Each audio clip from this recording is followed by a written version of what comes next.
All right. So before we dive in today, I do want to start with a statement of solidarity to acknowledge that the pandemic and the other structural inequalities that we're living through have disproportionately affected people of color, particularly Black and Indigenous peoples. So as a member of the UCR community, I stand with Black Lives Matter and AAPI communities against racism, xenophobia, and human rights violations. I also want to call out and recognize our responsibility to the original and current caretakers of this land, water, and air, the Cahuilla, Tongva, Luiseño, and Serrano peoples, as well as their ancestors and descendants, past, present, and future. And while we're currently meeting in a digital space, I'm in Riverside, California. I do invite you to learn whose ancestral lands you're physically located on. If you'd like to do that, one place you could do that is on the screen here, native-land.ca. There's a lot going on in the world right now, of course. And for this workshop, very glad that you all are here to learn together. Please do what's best for you. Engage any way you're comfortable. I'll stick around afterwards for a few minutes. I'm very open to answering questions in chat or afterwards. You can always get in touch with me. So lots of ways to engage and learn together today. So yeah, welcome. Again, the link to the slides is on the screen here, and the goal for today is kind of two-part. So we're going to look at and become familiar together with the general GitHub interface. So looking at things like creating a repository, becoming familiar with the version control workflow, because all of that's kind of necessary in order to utilize the GitHub Pages option for creating static websites. So that is the second kind of learning goal today, is looking at what are the options and built-in tools for creating a website and hosting it freely using GitHub. Yes, so we'll start with the what is GitHub. Again, some of the basics just to getting started with it if you've never used it in the past. Some of the basic functionality like creating new repositories, adding files to them, making changes, saving changes. Then we'll look at specifically what is GitHub Pages and how do you use it. And then as there's time, we'll demonstrate how you would go ahead and get started building a static website using Jekyll, which is the default static web generator that GitHub Pages uses. But there's lots of ways actually to kind of create static websites. So we'll look at a couple of those today. But before we dive into all of that, I definitely want to check in with you all and hear from you all. So what are you most interested in learning about? Are there particular kinds of websites you're hoping to use GitHub Pages to create? If you're coming from particular departments or disciplines, feel free to introduce yourselves in chat. And I actually have a couple of polls just to get a sense of kind of where folks are. I'm going to launch those now. So it's a couple of questions, just basic, kind of have you used these different tools before, to gauge kind of baseline what folks are familiar with.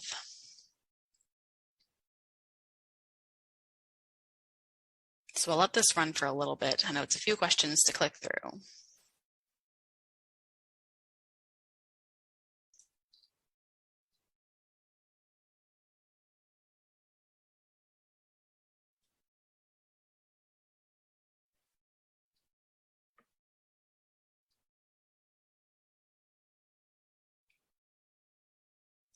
All right, looking like a mix of folks who have used some of these things before. A lot of folks are new to them, which is awesome to see. Give it just a few more seconds for folks to click all the way through.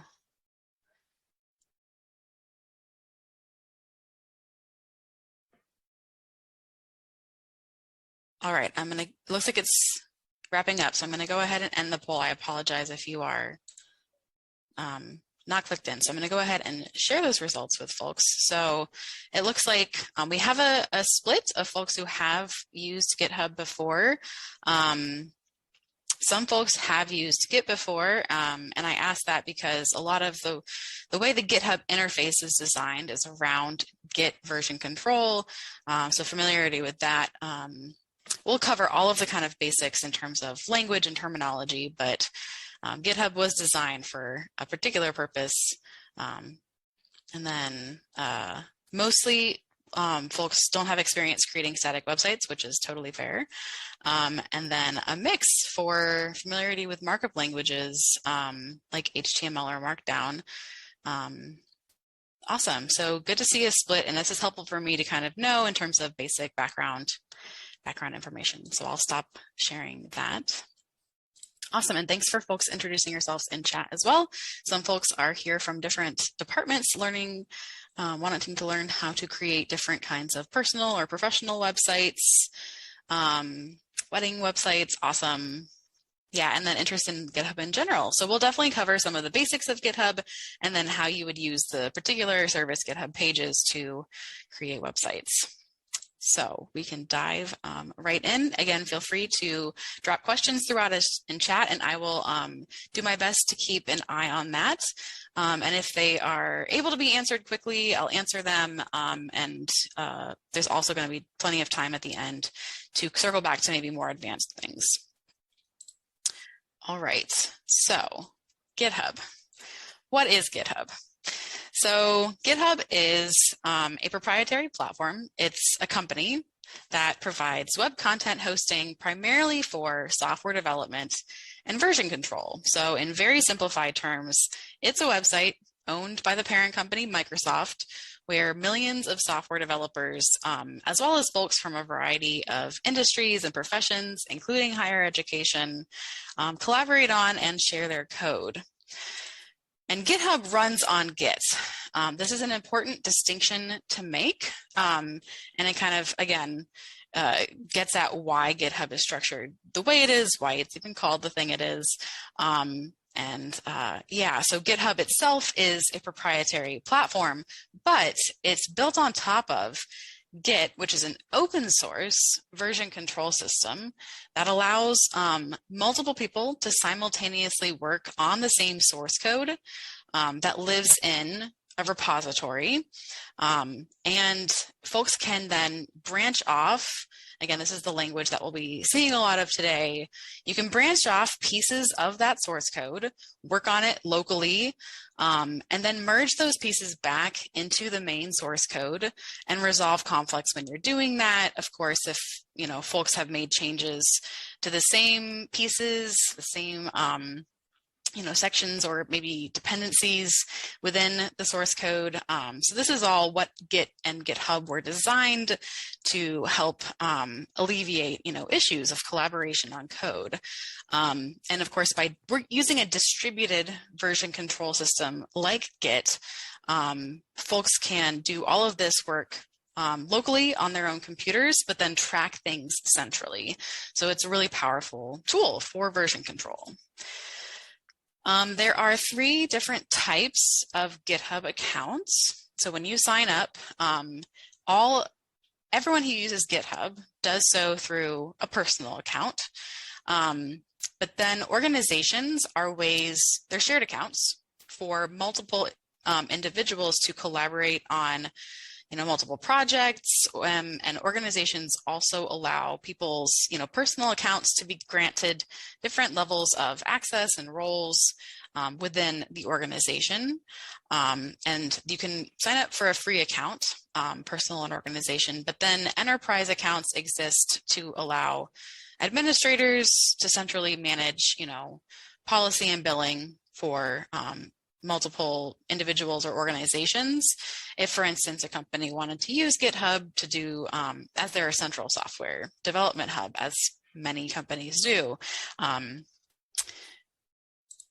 So there's a lot of benefits to using this particular tool and a lot of reasons why folks in higher education have been using this tool. So they offer, of course, both free and paid tiers of cloud-based internet content hosting. And because of this, their revenue isn't ad-based. And yeah, because of how the whole company is set up, essentially, they're able to offer really robust services to free account holders, while in order, paid for by their enterprise services. So free account holders can actually create unlimited public and private repositories, which is really valuable. The user interface is a lot more friendly to beginners than working with Git at the command line, for sure. And GitHub also includes some social networking features like feeds, followers, the ability to star and favorite different repositories, things like that. And while it is a for-profit company, GitHub is also the most commonly used code repository hosting platform, and is frequently used by researchers and educators to openly share their code or collaborate on projects, to share data sets, as well as to share other kinds of research outputs. So that's GitHub. What then is GitHub Pages? Essentially, since 2008, GitHub has offered users a static web hosting service called GitHub Pages.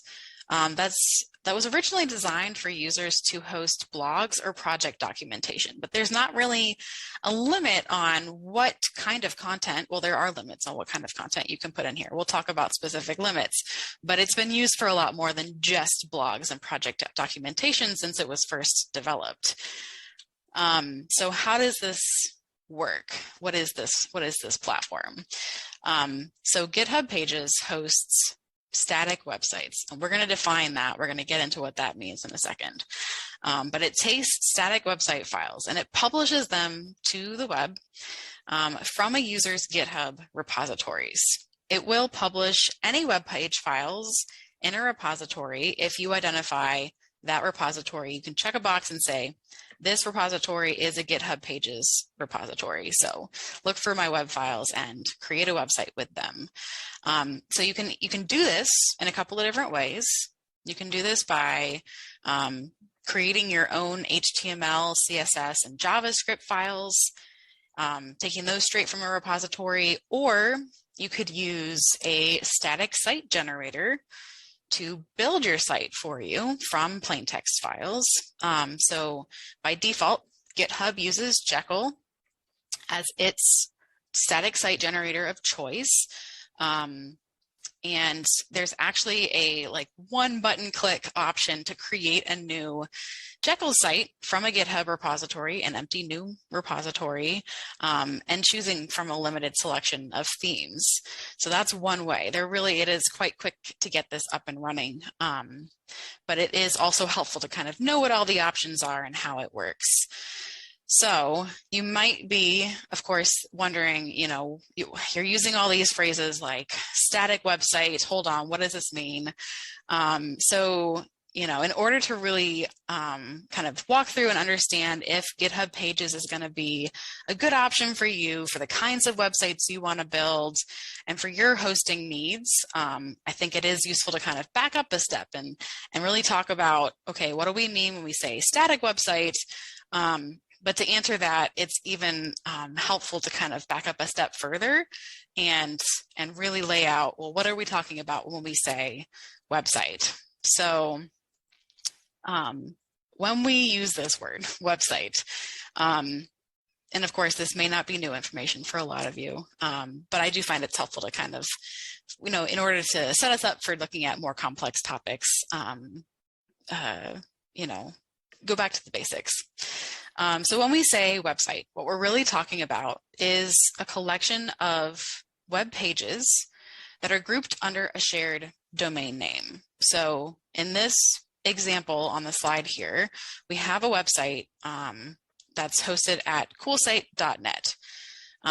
So this made-up site would be comprised of a series of pages. So you might have a home page. You might have an about page that's at coolsite.net/about, or a contact page at, coolsite.net/contact, etc. So all of those pages are published by a web server, which could be a computer that you have locally, but more often these days is in the cloud. It's a computer located in a data center somewhere. And that server is storing your web pages and publishing them at that domain address on the internet. And then people can access the web pages through a web browser.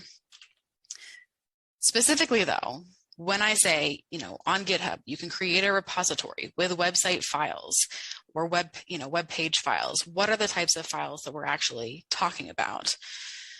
Specifically, the core file type for web pages is HTML.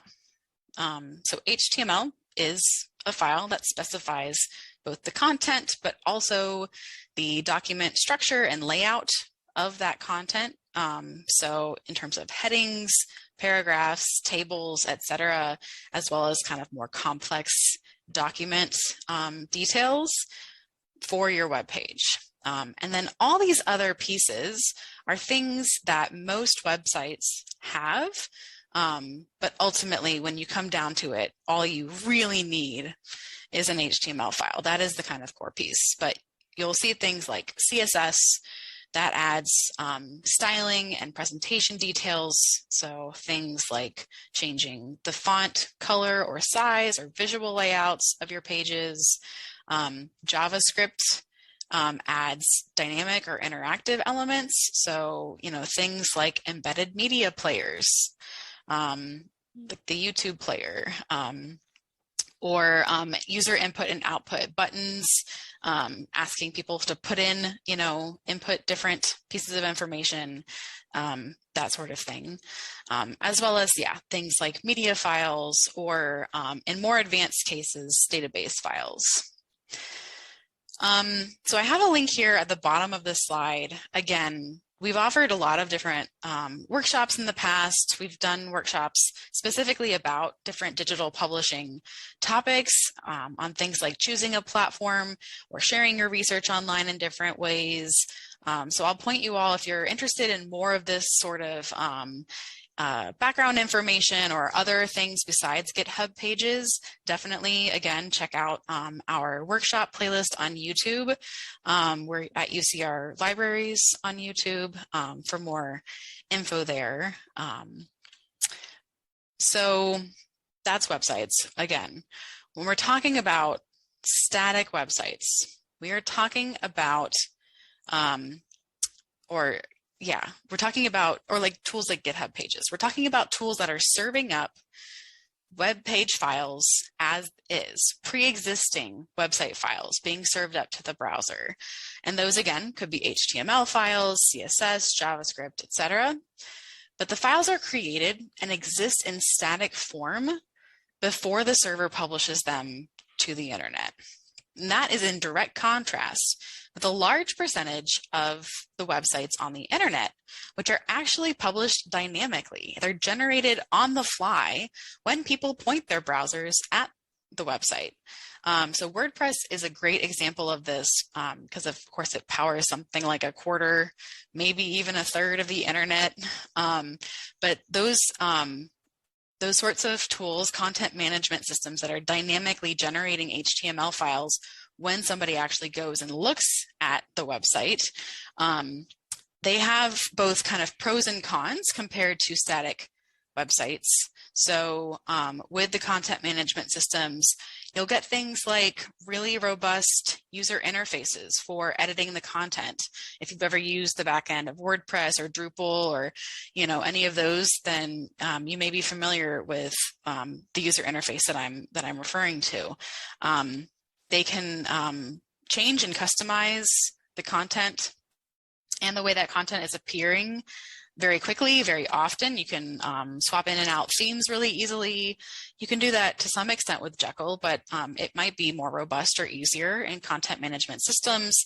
And they take a lot more computational resources to generate as a trade-off for being a lot more flexible and complex. On the other hand, static sites tend to be somewhat simpler, which and more streamlined. So that can absolutely be a pro for if you don't need all the bells and whistles of a dynamic site. There isn't always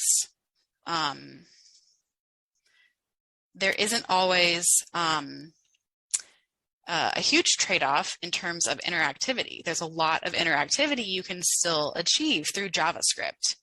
A key difference here with static websites is that editing static website files means more direct editing of HTML, raw text, markdown files, CSS files, other files that are in plain text, but usually formatted plain text or markup language text directly.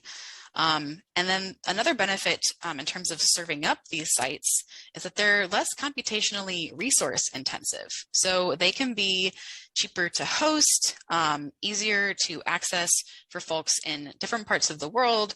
Maybe you don't have super solid internet connectivity or limited bandwidth. A GitHub Pages site is going to generate or is going to display a lot more quickly than something that is being dynamically rendered by WordPress, for example.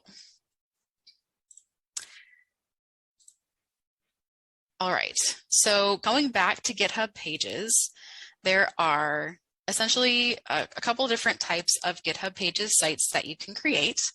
On the one hand, you can create a user or organization top level site. So for a user account or organization account, this kind of site, you could think of it as a kind of profile site that would live at a particular, it would share the name of your user account or your organization account.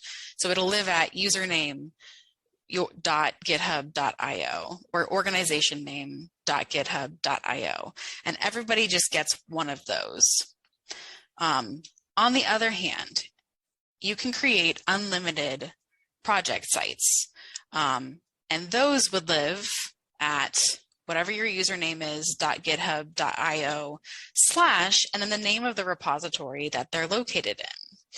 So we can actually go ahead and take a look at some of those.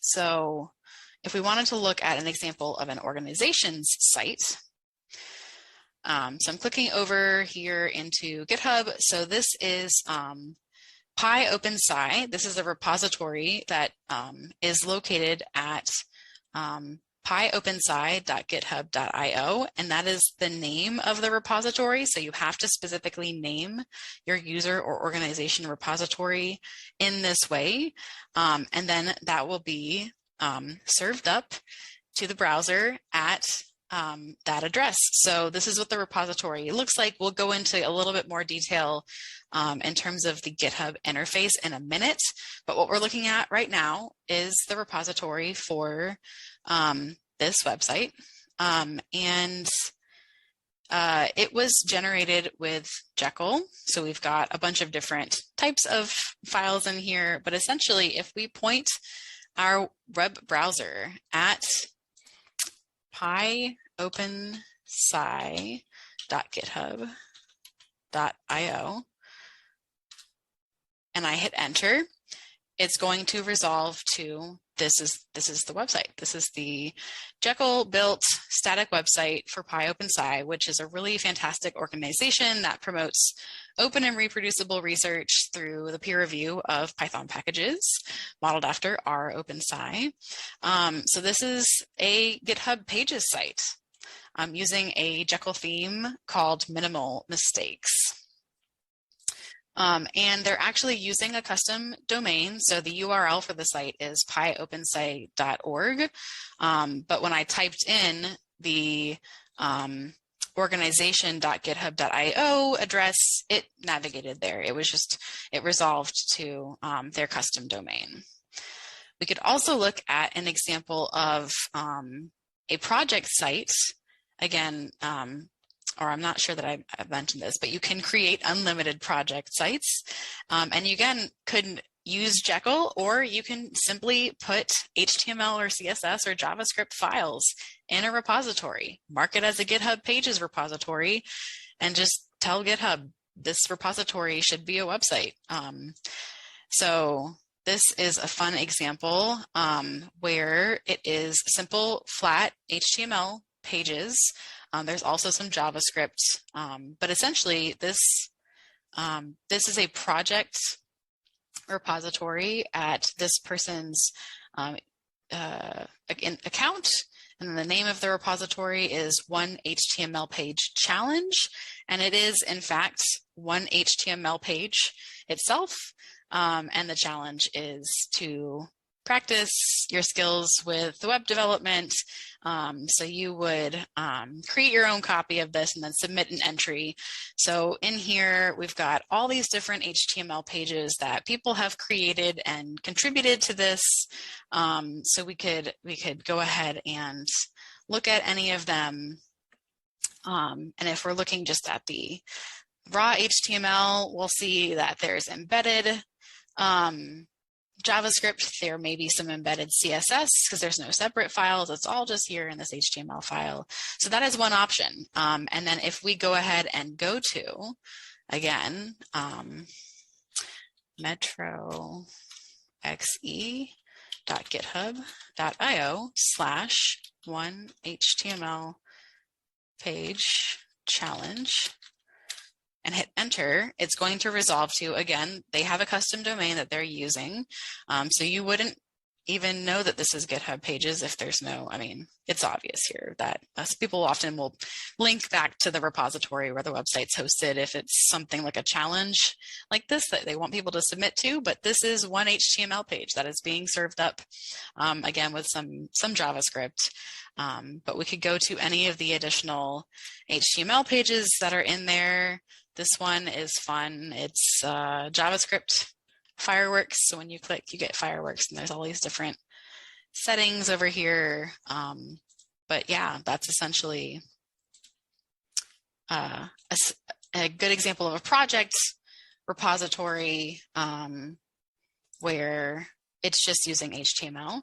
I have an example in my own personal GitHub account where we needed to quickly spin up a simple conference session website for a conference I attended, or I was co-organizing a session at a couple of years ago.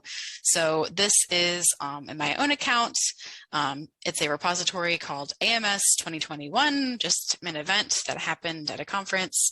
So this is a good example of a Jekyll GitHub Pages site, and this is located at my username.github.io / the name of the repository. So if we navigate there, this is what that GitHub Pages site looks like. And it's just taking a second to retrieve the icons here. But essentially it's a fully functioning site that, rather than being, flat HTML as in the other project example, it's built with Jekyll. So we've got, again, we have an index.html file here, but we're going to have all other sorts of files like config files, as well as the individual different content pages within Jekyll. They usually live in a posts folder, that sort of thing. So content has loaded. This is a theme that is called single page. So you just scroll and it scrolls through the menu. And that is an example of a Jekyll theme. Any questions so far in terms of GitHub Pages?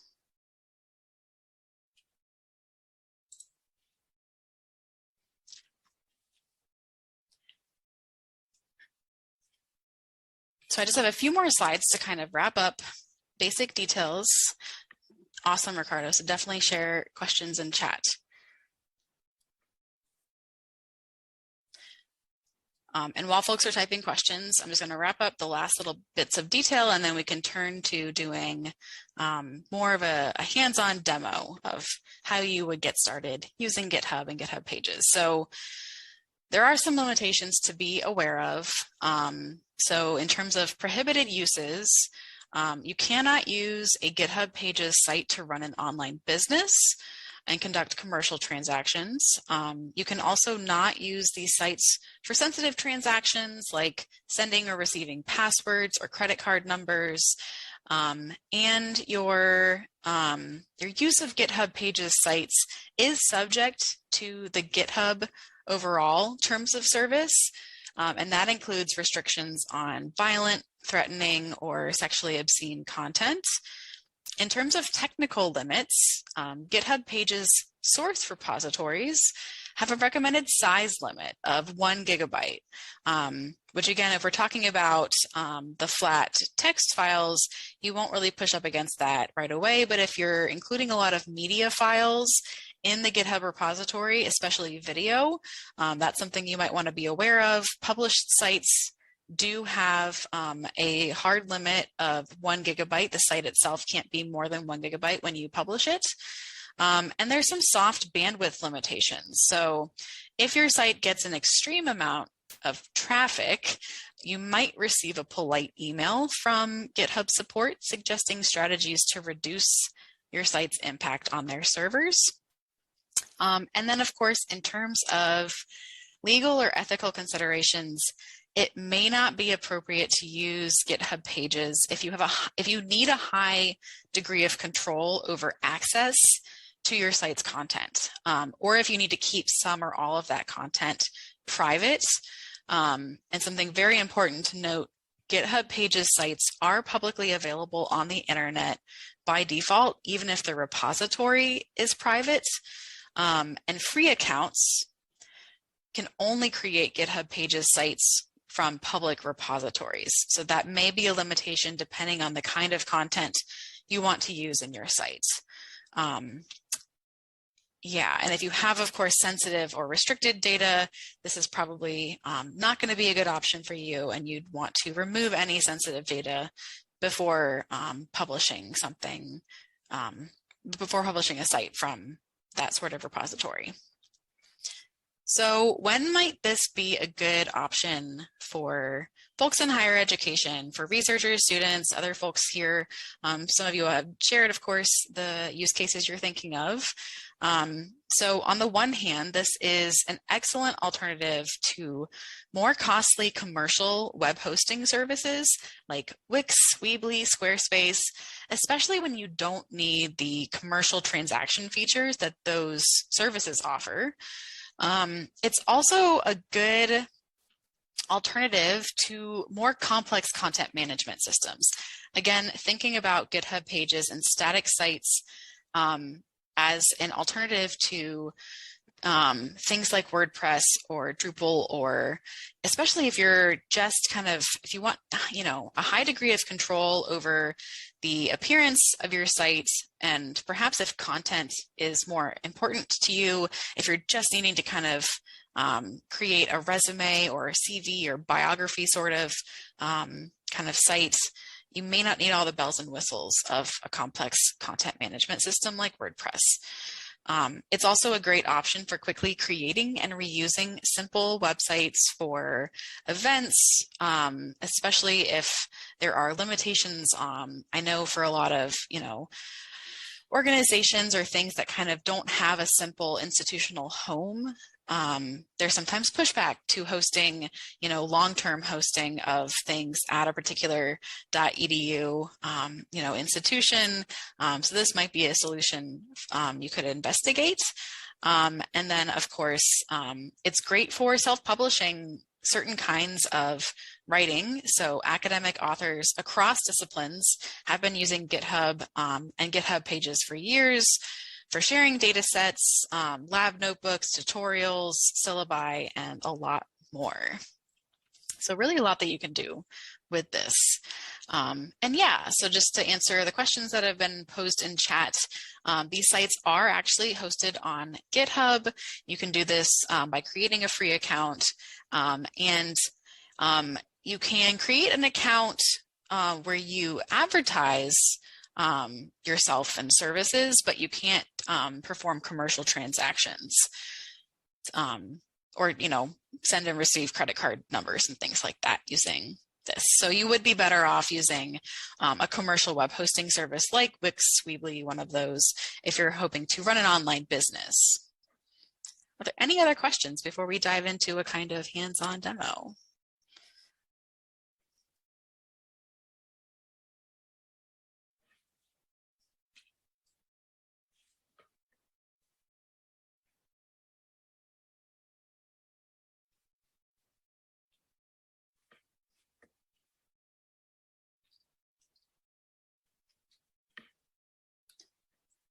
All right, let me go ahead and close some of these links.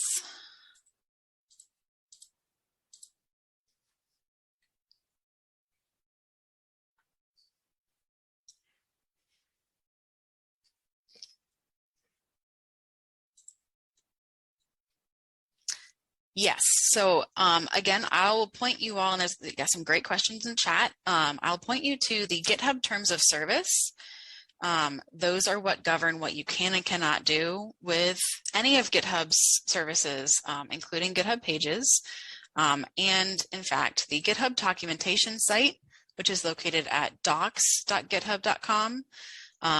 This is a great resource if you have questions for, how do I get started using X or Y? Or, I have questions about, the limitations. So there is a whole section on the documentation just for GitHub Pages.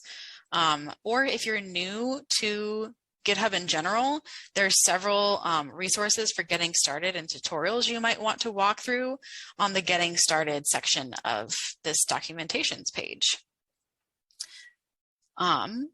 So if you wanted to get started with GitHub, I'm logged in my other browser, so I have this browser open just to show you the homepage of github.com when you're not logged in.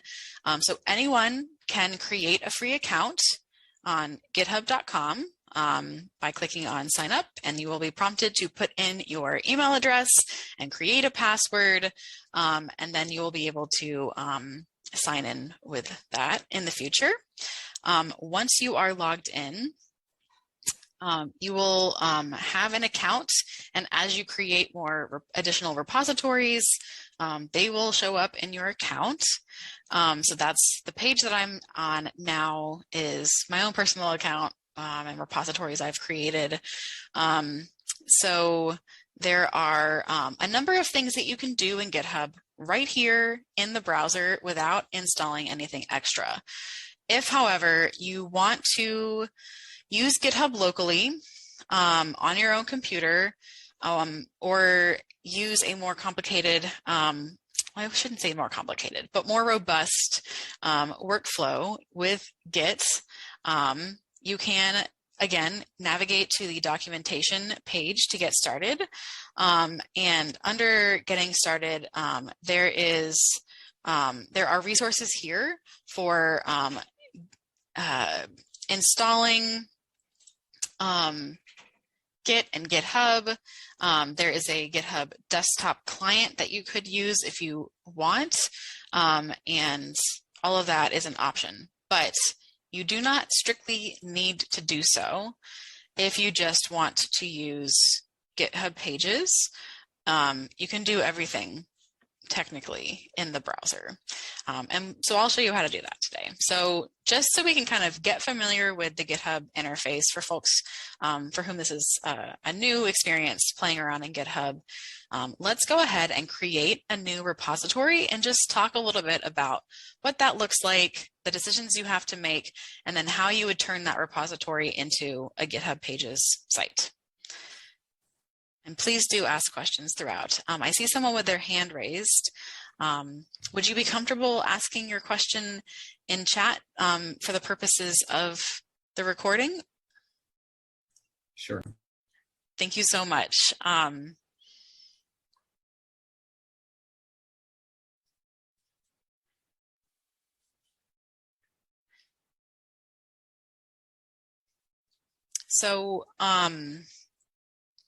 When you go to create a new repository, you will be prompted to input a few pieces of information. So I'm going to be creating a just demo repository. So I'm going to go with the repository that they prompt? And that's a great question. Thank you, Robert. So when you create your GitHub account, you can absolutely choose whichever email address and account you are comfortable using. So if that's your UCR email address versus your personal email address, either one, there's no UCR, there's no benefits to that I'm aware of to linking your GitHub account to UCR. There's no special access. I can double check on that, but I'm fairly certain we have no enterprise benefits at UCR through GitHub. Yeah, good question. So I'm going to go ahead and just go with the suggested repository name here to make an example repository. So you can give your repository a description if you want. This is a workshop example for GitHub Pages. You can choose whether your repository is public or private. If you're using a free account and you want to turn this into a GitHub Pages site, it has to be public. So I'm going to leave it as public. And I always recommend initializing with a README file, and we'll see why in a second. So that's it. Give it a name, give it a description, choose public or private, add a README, and I'm going to hit create repository. So now we're brought over here into the repository view. So there's a lot going on this page, but essentially what we're looking at right now is the code in this repository. So this is my account. The repository's name is Congenial Spoon. It is public. And right now, all that's in here is one file called readme.md. So this is a markdown file. And by default, GitHub will look for a README in any repository, and that's the file it will use to create this little about section on the code page. So you can edit this README file in the browser by clicking on the little pencil icon. And in fact, you can do this for most file types. Some files types are harder to edit in the browser. For example, tabular data. But for plain text like this, you can go ahead and click the little pencil, and then you're brought over here into this edit window. So we're editing inside of this repository, the file called readme.md. We're on what's called the main branch. So just to kind of sidebar here for a second, there have been changes to the technical language used by GitHub and Git and other operators in this space. And I think it's important to call attention to this because it refers to the histories of racism that have been embedded in technical terminology. So this, until fairly recently, the standard industry term for the central branch, the main branch of code in a repository that you would take little pieces off of and work on, that main branch was called master, explicitly referring to a master-slave relationship. And I'm sure for many folks, this is not new information, but in case it is, you will continue to see across the internet and documentation pages references to master branch. So this is just, calling attention to that. Thankfully, GitHub has changed it to main, and you can configure your own main branch names now in Git if you're just using the Git language. So we're in the main branch. We haven't created any kind of extra branches in our project, and we're editing this file. And what we're looking at right now is the file itself. And this is markdown syntax. So in markdown syntax, there's a number of resources for learning markdown. It's essentially a lot easier to use than HTML, but it's a lot like HTML or XML or any other syntax for marking up and rendering text into prose that is formatted, bolding text, italicizing text, making text into headers. So the hashtag or pound sign here is turning this line into a header. We could create another subheader. This is a heading smaller, heading number 2. We could have more text here. And if you wanted, you can create lists or itemized lists. And there are plenty of resources. In fact, I have some links on the GitHub, on the slide deck for learning markdown syntax. So just as in list item 1 and list item 2. So we've made some changes to this file. And just to kind of demonstrate, you can edit files right here in the browser. We can preview what that's going to look like.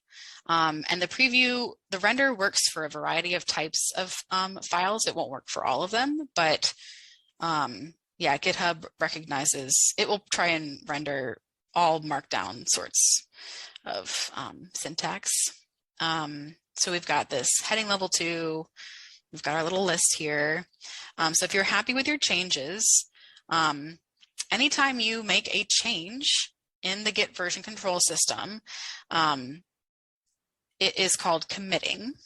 And you should, if you're making big changes, it can be really helpful to add a description of what the change was that you made. But by default, it will just be called update and the name of the file, or create the name of the file if you're adding a new file. And here's where you would choose if you want to save your change right back to the initial, main branch of your project, or if you want to kind of take a little section off. For example, if you have a published GitHub Pages site, but you just want to work on and update a section of it and then not publish those changes yet, you could work on a new branch and then merge that back in when it's ready to be published. That's a thing you could do if you want. But I'm just going to commit this directly to the main branch. So that has been done. So now I'm going to move back over to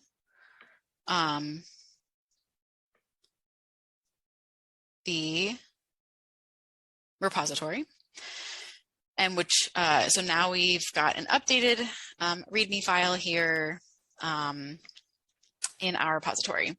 So in order to turn this plain empty-ish repository into a GitHub Pages repository, all we need to do is go into settings and essentially tell GitHub that this should be a GitHub Pages repository.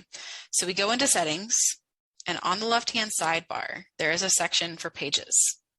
So I'm going to click on pages.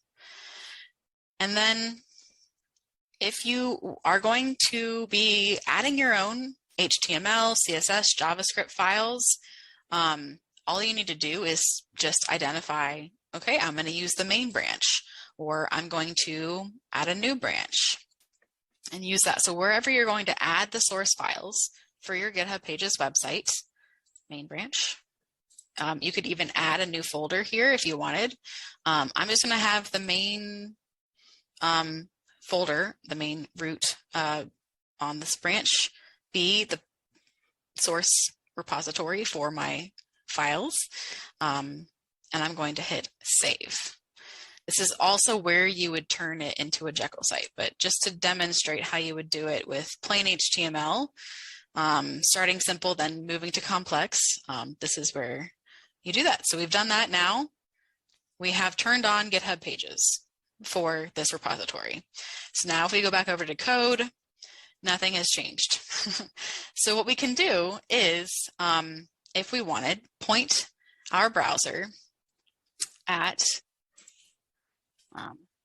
rachelstarry.github.io / what was it, congenial spoon.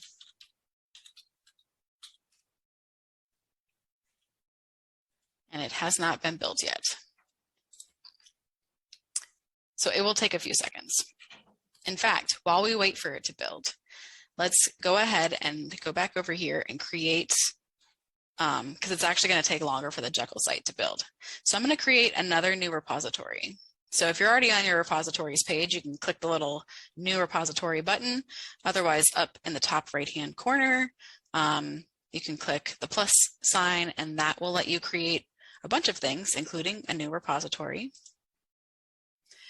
So in this case, I haven't actually created my user profile, my one GitHub Pages site that lives at my username. So I'm going to go ahead and create a repository called rachelstarry.github.io.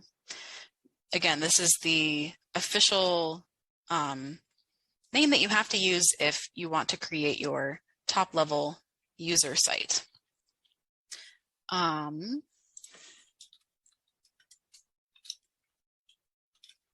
Pages site, add a README, create repository. So again, it's an empty-ish repository. I'm going to go to settings. And this time, what I want to do is I want to create a Jekyll site. But by default, since I named the repository in a GitHub Pages format, GitHub already knows, oh, you want this to be a GitHub Pages repository. So this is already turned on. So all I have to do now is go into settings and pages and choose a theme. So when you click in here, you're going to see, you're going to get a preview of the themes that you have to pick from. There are a lot more Jekyll themes available than this, but there are something like 10 themes that you can just click and create a site and get started without any further issues or having to worry about anything. You just select a theme and get started. So if any of these appeal to you, you can go ahead and select one. So I'm just going to go ahead and select minimal. Minimal theme's not bad. So I'm going to select this theme. Now I am pointing at my README file, which is being changed.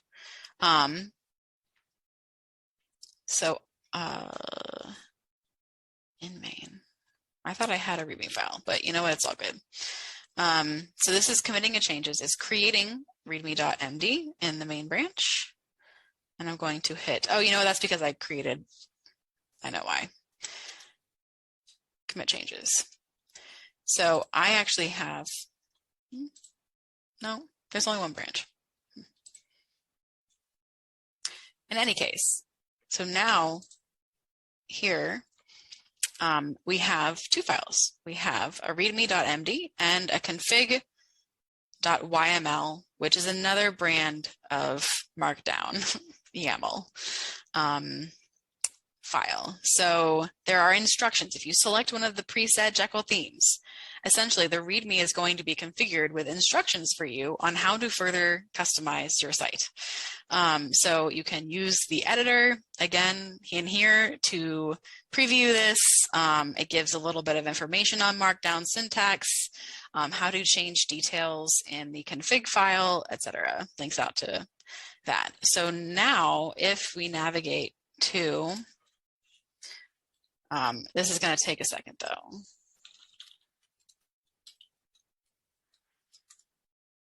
Oh no, it didn't. It built very quickly because it was a default Jekyll theme. So this is now a live static website built with Jekyll using the minimal theme, hosted at rachelstarry.github.io. It is my one user site. And then this is my project site that I just made, Congenial Spoon. What happens here, if I go back to my Congenial Spoon repository, there's nothing in here but a README file.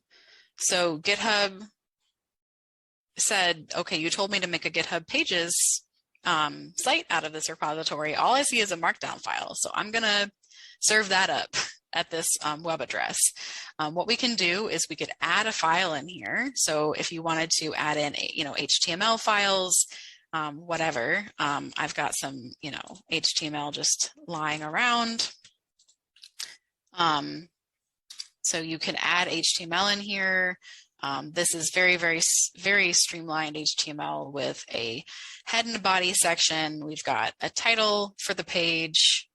And then within the body, we have a header and a paragraph. And if I save this, commit it, we didn't name the file. And by default, most servers are going to look for an HTML file called index.html. So that's what your home page, kind of conventionally, that you should call your home page index.html. So that's what I'm going to make. Call this commit create index.html. Commit it to the main branch. So now back in my project GitHub Pages repository, I have two files. I have a README and an index. This is my README. It usually takes a little while to update. If it's after you've committed a change in a repository that is using Jekyll or other, if you can configure GitHub to use other static site generators to build static sites. But it takes 5 to 10 minutes sometimes to update. If, for example, I were to make changes here to this this file that's being served up, it would take a few minutes for Jekyll to rebuild the site and serve it back up. It's usually a little bit faster with the HTML. There it is. So now, before it was like, I have nothing to serve up except this README file. And then I committed the HTML file, and this is the HTML file. So we can actually preview this here. This is the HTML file that is now being served up here with a title and some text. And that's it. So this is an HTML file that is being served up to the web at this address. Are there other questions in general about that sort of basic creating a new GitHub Pages site, either a project site or a user site using Jekyll or flat files? And excellent question from folks. I do not think that UCR has an enterprise license, but now I'm second guessing that. So I will look this up.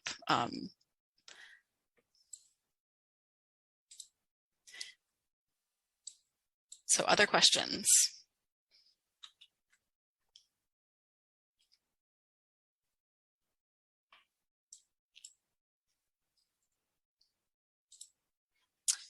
All right. So that was an excellent question, Ricardo. Thank you so much, because there are a lot of really fantastic examples out there and some additional resources I would love to point to that are certainly more robust and more exciting to look at than the examples I pulled up in terms of creating sites from scratch, which may be cases that you are using. So just in terms of general resources, I have a couple of slides in here that include resources for getting started. And I see the question in chat. I'm just going to share these really quick, and then we can absolutely go back and look again at the hands-on publishing. So just really quickly, some links in here for getting started. So if you are interested in learning more about using GitHub, learning some more markdown syntax, there's links in here if you want to learn how to install and work with Git locally. I have a couple of links in here to learning more about version control with Git. There's a great software carpentry tutorial in here. And in fact, I'll shout out to my colleague, Kat Kosier here, who's our data librarian. She offers a lot of workshops about that use Git and other command line tools. And then if you're curious about Jekyll, perhaps using Jekyll in other contexts beyond GitHub Pages, there's a couple of links in here.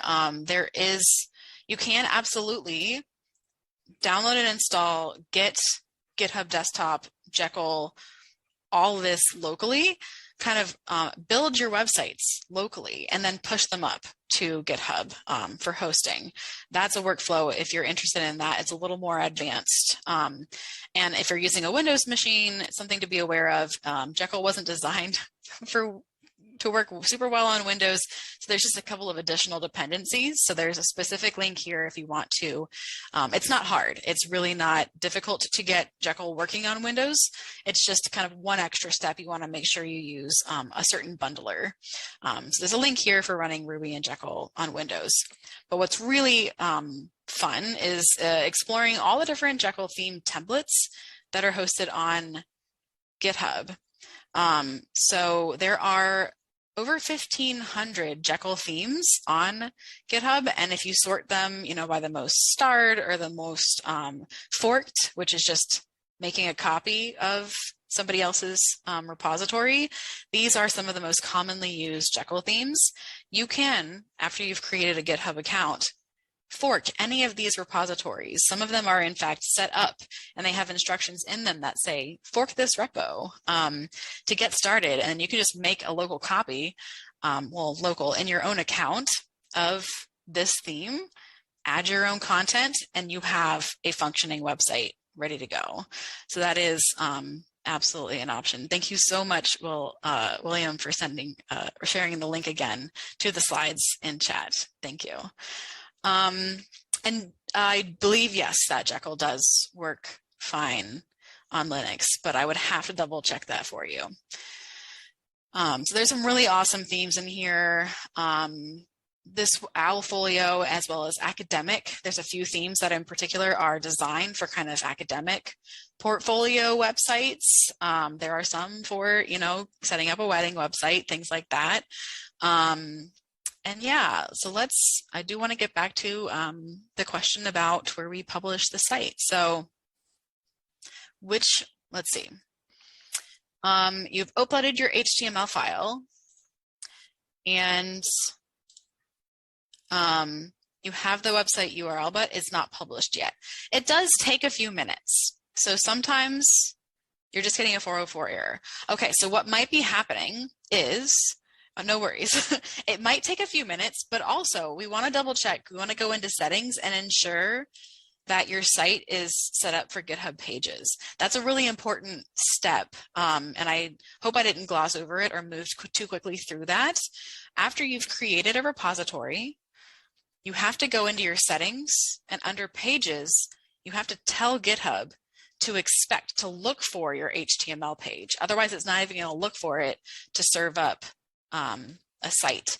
So you do have to go in here and set your source to wherever that HTML page is that you're planning to, use as your, home page. And then you have to have it in that location. So if it's there, if you've done that, and you're good to go and you're at this stage, it could just be the server's taking a little while. Yeah. Let's see, other questions. Does it matter which folder you choose for the settings? It matters for your personal workflow. And it matters for certain things, but not in terms of like serving up the site. So you can, if you want, create a folder called docs, which is a kind of convention that folks use. It's more common to use not the root folder, to use any other folder if you already are using a repository that has a ton of code in it. So if, for example, I, pop over to one of my repositories that's got, R scripts and markdown files and data, and I want to turn this repository into a GitHub Pages repository. And in fact, here we go. This was made before it was made, the change was made to main. I would want to perhaps create a new folder in here, or create a new branch called GitHub Pages or GH Pages, and put all of my source code for the GitHub Pages site in a specific place. So it's not just floating around the code. It's a personal preference. So yes and no, it does not matter which folder you select. How do you set a custom domain name? Excellent question. So I'm going to point to the documentation page here for GitHub Pages, because there is a specific tutorial here for configuring a custom domain for GitHub Pages, sorry. So essentially I have to go back to another repo. So if I go in here to settings and pages, this is where on the settings page under GitHub Pages, this is where you would identify which custom URL you want to use for your site. And to set that up, there's a couple of steps you'll want to take. So there is this configuring a custom domain for your GitHub Pages site that I'm popping in chat. That is what I would recommend following the tutorial, walking through there. Excellent question. Thanks. Okay, let's see. Question: can sites be created in a non-Markdown editor before publishing to GitHub, or is Markdown use necessary? That's a good question. So Markdown is just a file type. So you could create that in a variety of places. You could create that locally in whatever text editor you like, and then upload those files. So if I go back here to my code, you don't have to add the file through the workflow I demonstrated here. That's just one way to do it. You could use this traditional Git commit, work locally, push things up to the cloud using Git Bash or GitHub Desktop Client. There's a lot of options for kind of whatever works best for you. I like to show this option where everything's done in the browser using just the built-in file editor within GitHub, because that may be enough for some use cases. And it's a good starting point to demonstrate, but there's absolutely other possible workflows. But Jekyll does require Markdown syntax. Its config file is again in YAML, which it's .yml files, and it's yet another markup language. Or there's another, yeah, YAML ain't a markup language. Some snarky markup community acronyms. Other questions? I'm going to go ahead and stop the recording.